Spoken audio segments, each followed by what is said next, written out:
Kaixo, ongi etorri bideo berri batera. Oraingoan, biosfera gaiaren kontzeptu nagusiak landuko ditugu. Beraz, hasiko gara. Lehenik eta behin, garrantzitsua da jakitea zer esan nahi duen biosfera. Biosfera izango da lurreko bizidun guztien multzoa. Definizioa erresa da, baina bizidunak definitzea ez da hain erresa, ezta? Animaliak definitzea erresagoa izaten da. Gehienak mugitzen direlako, begiak dituztelako, baina bizidunak orokorrean oso ezberdinak dira elkarren artean. Honetarako, 3 ezaugarritan oinarrituko gara. Lehenik, gai organikoz osatuta egongo dira. Bigarrenik, hauen oinarrizko egitura zelulaz osatuta egongo da. Eta 3. 3 bizi funtzioak egingo dituzte. Baina 3 ezaugarri hauek ulertzea, bizidunak zer diren ulertzea, baina zailagoa da. Bai, egia da ez direla hitz arruntak, baina lasai egon 3 bideo egingo ditudalako kontzeptu hauek ulertzeko. Lehenengo bideoan, honetan, gai organikoak zer diren ulertuko dugu. Bigarren bideoan, zelulak zer diren, zer osatuta dauden, eta bar ikusiko dugu. Azkenengo bideoan, 3 bizi funtzioen inguruan arituko gara.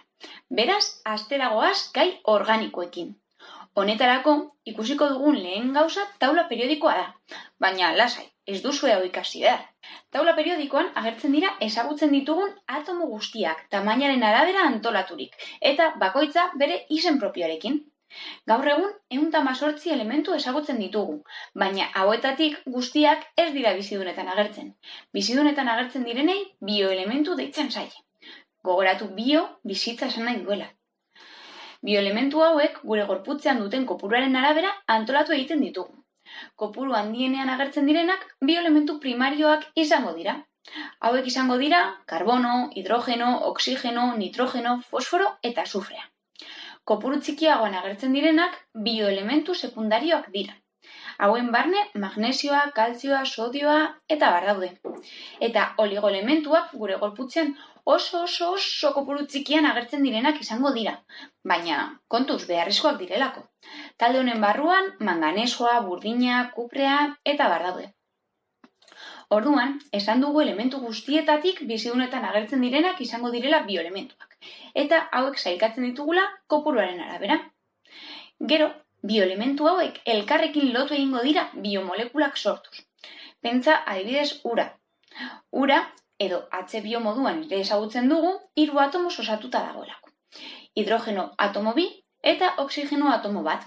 Hauek lotu egiten direnean, ur molekula bat sortuko dute. Beraz, bioelementuak batzean biomolekulak lortuko ditugu.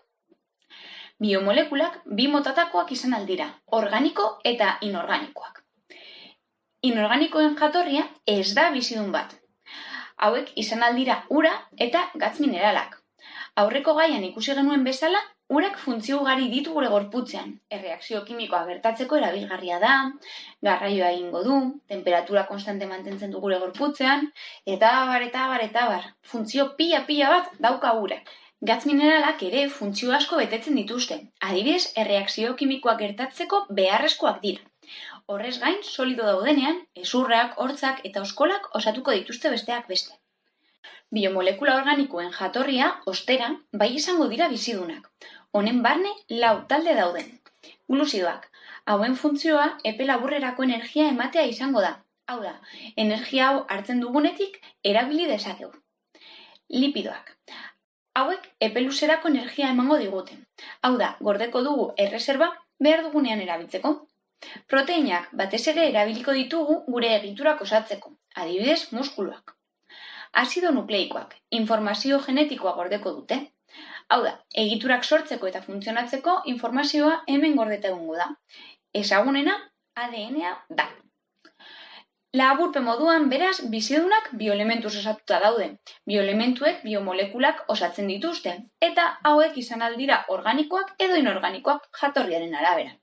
Inorganikoak ur eta gatz mineralak dira, eta organikoak gluzido, lipido, proteinak eta azido nukleikoak.